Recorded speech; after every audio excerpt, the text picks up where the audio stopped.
한동훈 이르면 다음 주 등판. 문제는 러닝메이트. 캠프 꾸렸다는 보도 저희 채널A가 단독으로 했습니다. 그리고 문제는 최고위원들, 이른바 한동훈 전 위원장이 당대표로 당선됐을 때 당대표와 같이 활동을 할 수 있는 최고위원회 나갈 사람을 찾고 있다는 겁니다. 함께 보시죠. 캠프 꾸린 한동훈. 친한계 인사. 전당대회 준비할 캠프 꾸리고 있다. 한 전 위원장 측 관계자. 25일 임박해서 출마 선언 가능성. 다음 주면 선언할 수 있다는 것. 여의도 국회 인근 캠프 사무실도 마련한 것으로 취재가 되고 있습니다. 그리고 측근과 연이은 만남도 이어가고 있습니다. 저희 채널A의 단독 취재. 원 내외 인사들 연세회동, 김상욱, 정성국 의원, 전당대회 관련 논의를 하고 있는 인물들, 장동혁 의원, 박정아 의원, 김혜지 의원 등 비대위 출신 인사, 고동진 등 영임 인사들과 함께 원내외 인사들과 만나 전당대회 출마를 논의하고 있다. 채널A 단독 취재 내용 전해드리고 있습니다. 내가 출마하는 것에 대해 어떻게 생각하느냐라고 측근들에게 물었다라는 다른 매체 보도도 있습니다. 어떤 타이밍에 어떤 행동을 하는 것이 도움이 될지를 상의했다라는 얘기도 나오고 있습니다. 물론 이 시점은 국민의힘의 전당대회 룰이 사실상 확정된 시점에 맞물려 나온 보도이기도 하고요. 더욱이 묘한 건 이재명 대표의 기소와 함께 한동훈 전 위원장의 재출격, 재등판이 맞물려져서 이루어지고 있다는 것도 눈여겨볼 만한 시점 같습니다. 안영환 의원님 어떻게 보십니까? 나오는 것의 적절성 여부는 차치하고 나오기로 결심을 한 것 같습니다. 물론 현재 후보 등록이 이달 23일부터 25일 사이일 거로 예상이 되기 때문에 그 사이에 굉장한 정치적 변수가 나타날 수 있습니다. 그럼 뭐 이제 그건 또 상황이 달라질 수도 있지만 현재로서는 한동훈 전 비대위원장이 당대표 선거에 나올 가능성이 매우 높다. 벌써 이제 그 파트너 같이 일을 할 수 있는 최고위원까지 이야기 이제 거론되고 있는 거 아닙니까? 사실 지금 이제 현행 당대표 뽑는 그 과정이 그대로 된다면 당대표 따로 최고위원 따로입니다. 그러면 이제 이렇게 하는 거죠. 파트너를 당대표는 누구, 그 특정 대의원들에게 또는 당원들에게 당대표는 누구, 최고위원은 누구 이렇게 나눠서 선거운동을 하게 합니다. 또 최고위원 같은 경우는 과거 1인당 1인 2표였습니다. 그러면은 당대표는 한동훈, 최고위원은 A 누구, B 누구 이렇게 하면은 최고위원까지 자기 편을 동시에 당선시킬 수 있는 것이죠. 벌써 이제 그 이야기까지 나왔다는 것은 상당한 이제 선거 전략이 들어갔다는 것 같고요. 그다음에 이제 뭐 캠프까지 지금 뭐 사무실 어떤 이야기는 이제 본격적으로 가동하고 있다. 아마 언론 보도가 이 정도면은 내부적으로 상당히 많이 진전이 됐다 이렇게 보여집니다. 예, 이 타이밍이 묘하게 이재명 대표 기소와 지금 맞물려서 이 뭐 마치 이제 디졸브가 되는 듯한 느낌인데 이 타이밍에 대해서 어떻게 보십니까? 이재명 대표 기소와. 그러니까 지금 계속 그 헌법 84조를 이제 한동훈 전 비대위원장이 거론한 거 아니겠습니까? 그래서 이제 공격을 해 대는 거죠. 그래서 이재명 당 대표의 대적점 있는 사람은 나다. 누가 이재명 당 대표를 직접적으로 이렇게 비판하고 지적한 당 인사가 누가 있느냐? 이런 뭐 이제 본인의 위상을 이야기한 것 같고요. 그다음에 이제 그렇기 때문에 지난번 총선 과정에서도 자꾸 이재명 당 대표를 공격함으로써 본인이 상대의 위치에 있다는 것을 이야기했던 거죠. 그런데 지금 이제 이재명 당 대표가 굉장히 곤혹스러운 위치에 몰리니까 역시 나다라는 그런 이제 시점이 물론 본인이 의도했든 의도했지 않았든지 간에 지금 시점이 묘하게 맞아들고 있기 때문에 더 관심을 끌고 있고요. 더 관심을 끌면서 전대 출마 한동훈이 가장 강하다. 역시 한동훈밖에 없다. 이런 분위기가 이어가기 위한 뭐 그런 전략으로 보여집니다. 러닝메이트라는 표현을 썼지만 최고위원입니다.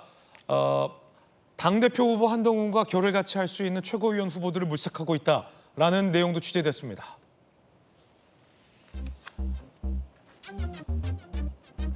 자, 러닝메이트 구하는 한동훈, 국민의힘 전당대회는 대표와 5명 최고위원을 선출하는데 우리가 이준석 대표 때 봤죠. 5명 중 4명의 최고위원이 사퇴하면 그 지도부는 붕괴, 비대위로 전환이 됐다라는 걸 봤기 때문에 한동훈 전 위원장 측에서도 그걸 막아야 된다. 제2의 이준석 사태를 막아야 된다라는 얘기까지 나오고 있어요. 박정아 의원, 이번에 원주에서 재선에 성공한 박정아 의원이 최고위원회 나간다라는 관측도 있습니다. 친한계 인사로서 김재섭, 윤희숙, 장동혁, 김혜지 최고위원 출마설도 제기되고 있는 상황입니다.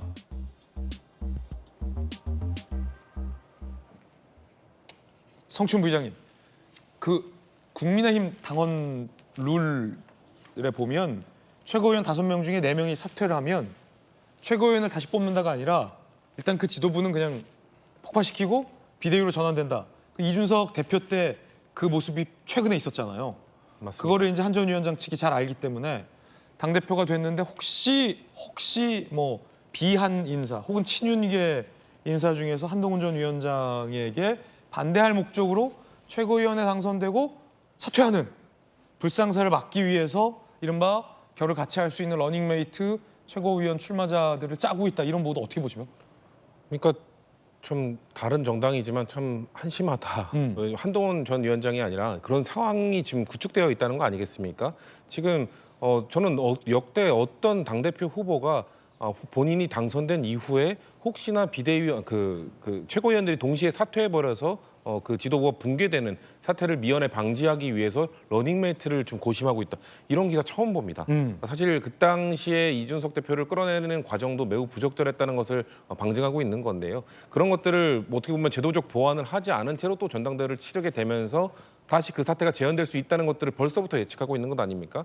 그렇기 때문에 사실 2022년에 있었던 국민의힘 전당대회는 특정인을 당선시키기 위한 뭐 제도 개선들이 있었는데 이번에는 특정인을 어떻게든 떨어뜨리기 위한 고민들을 뭐 하이브리드 지도 체제 난생 처음 들어보는 지도 체제들 고민하다가 그게 안 되니까 이제는 저는 한동훈 러닝메이트 저 기사가 나오는 이유가 분명 친윤 쪽에서 아니면 한동훈 위원장이 나오지 않기를 바라는 쪽에서 분명 다른 거를 좀 꾀하고 있다는 소문들이 나오고 있기 때문에 저런 움직임이 있는 것이다. 만약에 그런 그렇군요. 지금 성춘 부장께서 보시기에는 한 전 위원장 출마를 막아보려고 어떤 세력이 했으나 그게 안 됐고 안 되면 반장 부반장이라도 하자라고 했다가 그거마저 좌절되니까 그 특정 세력에서 혹시 그쵸. 한종훈 당대표는 막을 수 없을 것이고 당대표가 되고 나서 최고위원들이 그 지도부를 폭파시키는 어떤 그런 작전을 짜고 있는 건 아니냐? 우리 줄반장 다 한 다음에 줄반장들끼리 모여가지고 줄반장 4명 동시에 사퇴하면은 이거 뒤집을 수 있지 않냐? 예. 근데 또 그거에 대해서 이준석 대표 때는 뭔가 이준석 대표 개인의 뭔가 있었지만 한동훈 만약에 대표가 됐을 때 그런 가정을 할 수 없는 것 아니냐라는 얘기가 있을 수 있는데 만약에 대통령과의 갈등이 생겼다. 대통령과 뭐 대통령실과의 갈등이 생겼을 때 그것을 명분으로 삼아서 충분히 명분은 만들면 되는 거 아니겠습니까? 예. 그걸 통해서 분명 흔들 수 있는 여지가 있다고 판단이 되기 때문에 저런 이야기가 나온다는 것. 저는 그렇기 때문에 국민의힘이 지금 집권 여당으로서 전혀 정신을 못 차리고 있는 것 아닌가. 국민들은 그렇게 보실 거라고 보고 있습니다. 그렇군요. 이준석 대표 때 이 지도부가 폭파됐었죠. 배현진 최고위원이 그때 당시 최고위원직에서 물러났었는데 공개적인 갈등도 표출됐었습니다. 그때 그 장면 보시죠. 이걸 막겠다는 겁니다. 특정인이 참석했을 때 유출이 많이 된다는 얘기가 나오고 있기 때문에 저는 더 이상 이상한 묵과할 수 없고 국민께서 언론과 나가서 얘기하신 걸로 한번 해볼까요? 그만합시다. 비공개 회의하겠습니다. 논의할 바 있으면 원성동원 해주시기 이양으로 이속하겠습니다. 자, 비공개 회의하겠습니다. 이렇게 말하면 안 됩니다. 이대표.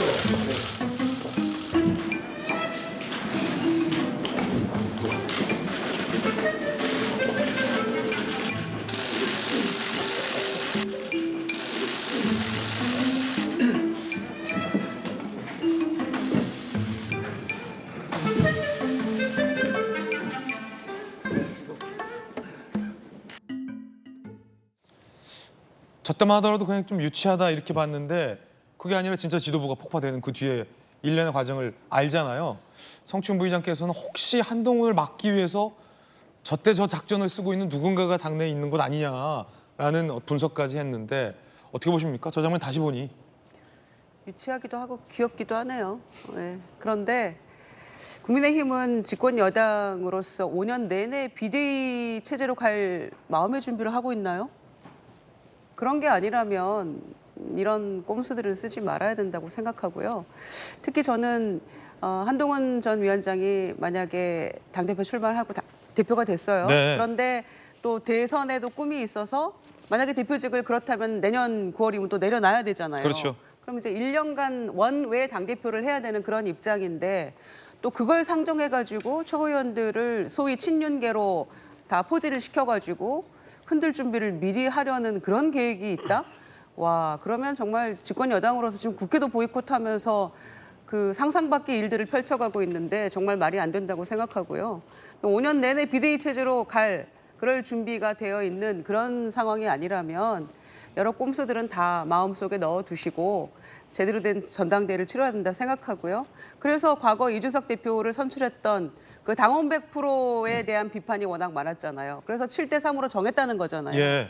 그러니까 그렇게 해서 민심을 받드는 그 모습을 조금 보일 요량이면 이런저런 밑자락 깔지 말고 그냥 제대로 된 그 지도부, 확고한 지도부 체제를 갖춰 나가면서 이제는 좀 민생을 위해서 일할 준비를 하시는 게 좋겠다. 이런저런 머리 쓰다가 패착에 늘 빠졌었잖아요. 그런 말씀 드립니다.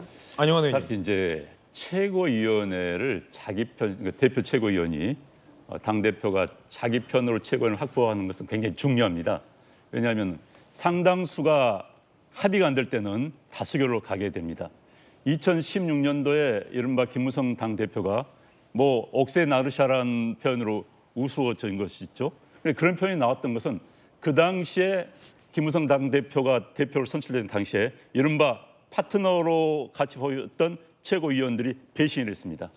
그들이 그 당시에 박근혜 대통령 쪽에 줄을 서버린 겁니다. 그래서 김무성 당 대표가 아무런 일을 할 수가 없었어요. 이른바 배신자까지 나온 상황에서 지금 이준석 당 대표 시절에 붕괴 이전에 그런 역사가 있습니다. 그리고 지금 예를 들어서 지방선거가 있다. 그럼 지방선거에 최종 공천심사위원회에서 심사 결과를 가지고 온다 하더라도 또 예를 들어서 이번 뭐 국회의원 선거에서 공천심사위원회에서 그걸 가져온다 하더라도 최고위원회에서 동의하에 가결해야만이 통과가 되는 겁니다. 그래야지 중앙선거관리위원회 후보 등록이 가능한 겁니다. 그렇군요. 그렇기 때문에 그 합의가 안 된 경우에는 투표를 합니다. 최고위원회에서. 그래서 당대표 입장에서 본다면 자기 편 최고위원을 최소한 과반 이상 확보하는 것이 당대표로서의 직무를 수행할 수 있는 그런 상황입니다. 그래서 뭐 저건 어쩔 수 없는 선택일 수밖에 없을 것 같습니다. 예. 그런가 하면 한동훈 전 위원장은 연일 이재명 대표를 저격하고 있습니다. 비판하고 있는 건데요. 함께 보시죠. 재판받던 형사 피고인이 대통령 되면 형사 재판은 중단되는 걸까? 아니라는 거죠. 이미 진행 중인 형사 재판은 대통령 된다고 중단되지 않는다. 이재명 대표 공범들이 유죄받으니 무죄 못 받을 것 보니 잘할 것이다 라며 비판을 하고 있습니다.